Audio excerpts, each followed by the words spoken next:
Players in Australia's domestic netball league have slept in their cars as a pay dispute continues, former Diamonds captain Kathryn Harby-Williams says. Governing body Netball Australia, NA, have not paid players since September, when their last contract expired. Harby-Williams, the chief executive of the Australian Netball Players Association, ANPA, said they are desperate to strike a deal. Australia's Super Netball League is considered to be the best in the world. England's Eleanor, Cardwell and Helen Housby play in the 18 League, while former Rose's head coach Tracey Neville is also affected after being appointed coach of the new Melbourne Mavericks franchise. While the dispute has come to a head since the collective contract expired in September, players have been trying to make a deal on pay with NA, who oversees salaries in the league, since February. The players have proposed a revenue share model that would mean 15% of any money generated from new sponsorship deals above what is forecast would go to the players. NA say any form of revenue share is not viable and the governing body are due to meet with the ANPA on Friday to try to reach a solution. On Wednesday, they proposed an immediate offer to players, which included a 11% pay rise over a 3-year term, backdated to October 1, and a promise to continue negotiating the revenue-sharing component. NA Chief Executive Kelly Ryan said in a statement the offer would allow players to be paid immediately, while we continue negotiations with ANPA on building a financial model for the league. She added, "We hope this will provide all parties the certainty and stability they seek." The offer was rejected by the players, with Harby-Williams labeling it a publicity stunt. In a media conference on Wednesday, Australia defender and ANPA president Joe Weston broke down in tears and Harby-Williams said it showed the emotional toll the situation is taking on players. "We are desperate to get a deal done for these players," she said.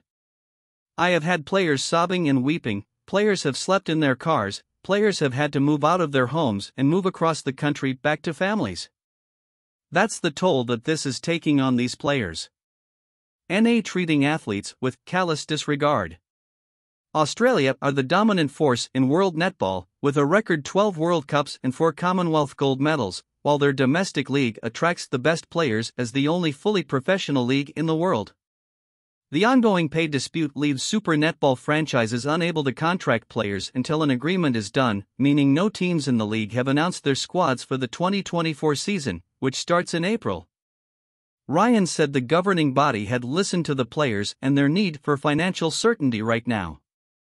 However, former Australia captain Liz Ellis said NA had treated the players with callous disregard after they were threatened with legal action if they did not attend an awards dinner on Saturday. The Diamonds, who won the World Cup in Cape Town in August, said they planned to boycott the awards ceremony with the pay dispute still ongoing, but NA said they would take legal action if they did not attend. Ellis posted on Instagram, "I cannot believe that the governing body of the sport I love would treat its Diamonds athletes, who are brilliant role models and ambassadors for netball, with such callous disregard. These are women who have not been paid in 8 weeks. Who are fighting for fair pay and conditions not only for themselves but for the players who come after them. Who consider themselves custodians of the game. And who I suspect would love nothing more than to attend an event where their world-beating heroics of the past 12 months were to be celebrated. Yet who felt so strongly about what they were fighting for, that they were prepared to forego celebrations." On Channel 10's The Project, she expressed concerns a deal would never be reached because the relationship was now poisoned. The pay dispute comes after mining company Hancock Prospecting pulled a sponsorship deal with NA worth 15 Australian dollars, $9.92, £7.85. It followed Donnell Wallam, the Australia squad's only Aboriginal player, privately raising concerns about the company's Indigenous record. Tourism company Visit Victoria stepped in as sponsor, replacing the lost funds, but NA announced earlier this year they are 4.2 million Australian dollars in debt, having been unable to fully recover from the COVID-19 pandemic. NA could also miss out on 18 million Australian dollars, $11.9 million, £9.42 million in public funding after the Australian government said it had not received a satisfactory business case for the money. Melbourne-based club Collingwood Magpies also withdrew from the Super Netball League at the end of the season, citing NA's financial plight as a major reason behind the decision. The Mavericks subsequently replaced the Magpies.